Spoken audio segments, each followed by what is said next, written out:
My best friend and I found out our Discord girlfriends are the same person? Not the Discord girlfriend. A little context. The first mistake was meeting your girlfriend on Discord. I mean, it's better than Tinder. I would agree. There are people in the OKOP Discord right now, the OKOP Patreon Discord right now, that could become lovers. Let us be the godfathers. A little context before we start. I'm 20 male. My friend, 23 male. My girlfriend, 19 female, is Paige. And his 19 female is Maya. Fake names for privacy. All of this takes place in an online Discord server where we all became friends. Kevin introduced me to the server. I introduced Maya, and Maya introduced Paige. Kevin and Maya started dating a few months before I started talking to Paige. And a few months later, me and Paige started dating. It's like a text and voice chat, I think, is a big thing. So it's like calling and texting. You're sending each other some saucy pics. First red flag. If they don't go from phone to Discord, not good. There are hot mobs in your area that want to meet you. Kevin and Maya started dating a few months before I started talking to Paige, and a few months later, me and Paige started dating. Paige and Maya look similar, have a similar household, and share a lot of similarities. A month or two ago, Paige and Maya both got their phone taken away at the same time for the same duration. Me and Kevin had a chat about it since we were both pretty much in the same boat, and we realized they had a lot more in common than we thought. But we both laughed it off. Discord girlfriends, am I right? Recently, in the last 6 weeks or so, Kevin's girlfriend Maya stopped talking to him as much. So him and another mutual friend started digging into some of Maya's personal information.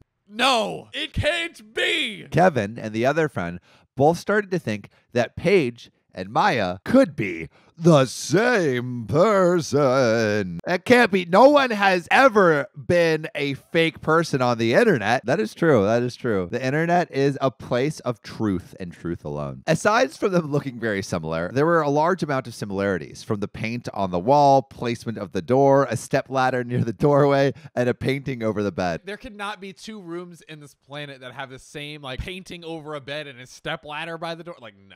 Or it's like Clark Kent. It's like one with glasses, one without glasses. Another set of pictures in the bathroom had the same sink material and design, hooks over the door, towel rack across from the sink, and the same phone case. Bro, they're the same person. I sent Kevin a voice recording of Paige, and he says she sounds exactly the same. We both noticed that Paige and Maya both have similar habits in the voice call, like open mic, screaming what to their parents. What? What, mom? What? Clearing throat in the middle of singing. One of her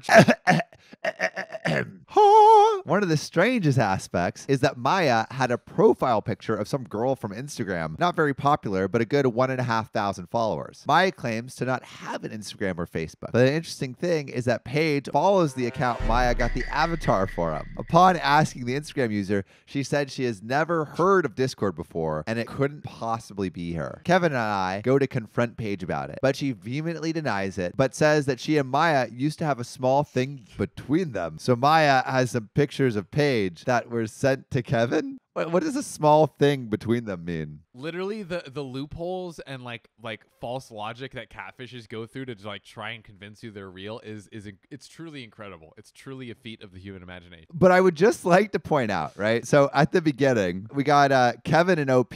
Basically, Maya stopped talking to Kevin, and so Kevin's on like the hunt to just prove that everything was fake. But Paige and OP are still talking. Like Paige and OP like have like good rapport. Basically, what happened is I think like Paige is Maya, big reveal, and Paige just chose to keep dating OP instead of both of them. It's an inside job. So Kevin is just getting tossed to the True. wind. Kevin's perspective is extremely convincing, and there's a mountain of evidence against Paige/Maya. But I've received a lot more pictures of Paige than Kevin has of Maya. It's because Paige likes you more, bro. Paige is into you. That's why she's dissolving the Maya ego just to focus on you. And now Kevin is trying to like sleuth through it to prove that Maya doesn't exist because his feelings got hurt, man. And he wants to be single together. Kevin and OP, bachelors on Discord. What's gonna happen? Crazy shenanigans. Paige has been extremely apologetic, trying to convince us that she's just as confused as we are, and she's scared of what's happening. I don't know how to process all of this information. I'm not sure who I want to believe, and I'm not sure who I should believe. The two conclusions I was able to draw up were either that Paige and Maya are the same person, or that Maya is a catfish and was catfishing Paige at one point and then began to catfish Kevin afterwards. Any advice would be much appreciated. Whoa.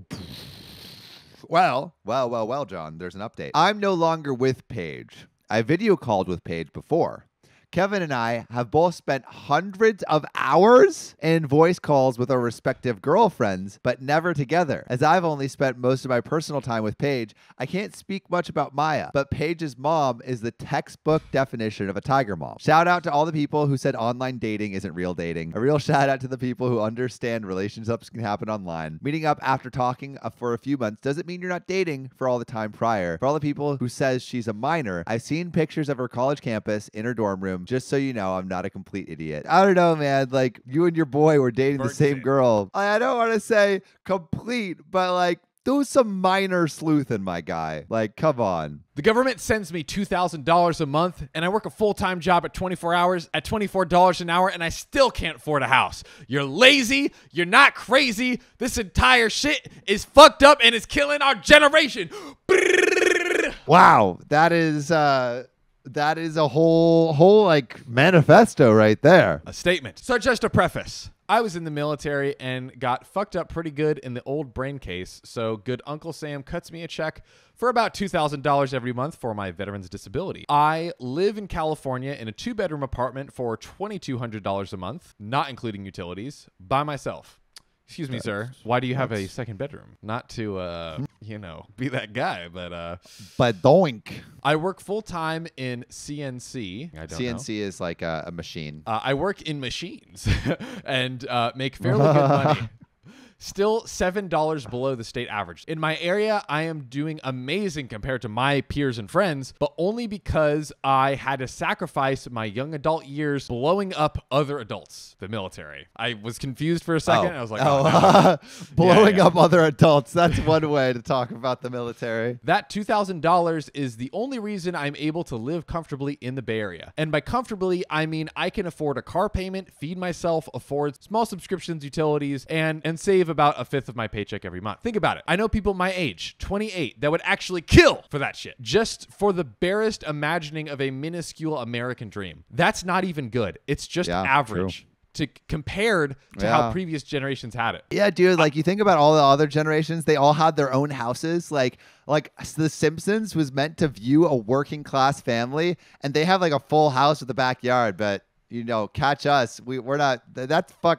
That's freaking hard now. Yeah, we're not getting a house until something crazy happens. Something dead. Crazy will probably happen, but we're if we're doing something else, no siree, Bob. That's not even good. It's just average compared to how previous generations had it. I'm doing okay only because I sell my fucking soul to feed a warm machine. I don't even believe it anymore. My soul. I feel like it's a metal song. Yeah. Oh, God. That's hard. How do they do it? Dude, they're professionals. I think about how my friends can even survive in this hostile situation, but that's all they can fucking do. 4 adults, one of their moms lives in a 3-bedroom by themselves, and even with their combined total income in that place, they can barely scrape by. It is freaking insane. I essentially make 2 full incomes with my situation, and I can't even afford a mortgage with a VA loan, which is $600,000 in the Bay Area at the time of this writing. That's definitely gone up.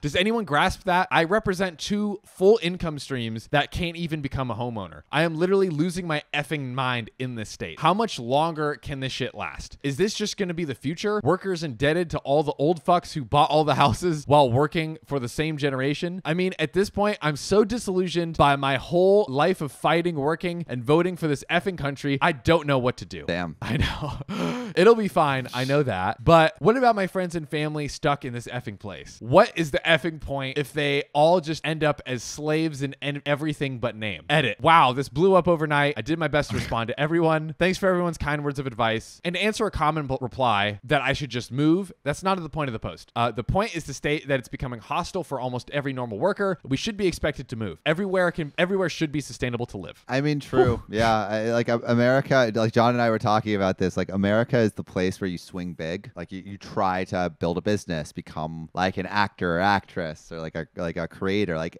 America is the place to like skip the line to, I don't know, millionaire or billionaire to the status, biggest right? opportunities, like movie star, big CEO, like all of that stuff. America makes sense. Canada has a better American dream than probably America does. Yeah, dude, so true. It's really hard to have like a very normal, like to just have like regular aspirations in America. If you don't have massive ones, I think it's actually harder to achieve.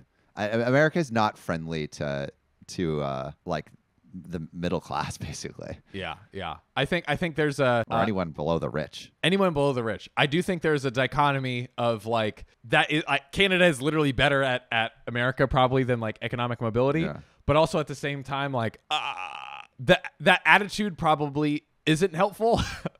And I hear what he's saying, but Yeah, no, exists, I think. hear what he's saying too, but it's like, yeah, it's also like you can recognize the flaws in the system, but Exactly. like at a certain point you have to like work with the system you're given or leave. Yeah. Right. Sure. Try to change the system as well as much as you can, but really like the only way to change the system is to beat the system at its own game. If I can drop one aspirational quote on our listeners, I feel like there's this conversation of like, are we like patriots, or is patriotism like, like not the thing we should do? Like, is America terrible? My opinion is like, I'm very, very grateful for being in America because I have many people close to me that are immigrants that fought to get their way in here, but also like I love it so much that I have to hold it to the highest standard, and most of the things that it's doing today are unacceptable. So to me, it's the love creates the standard that I hold it to, not like this all sucks. I love that.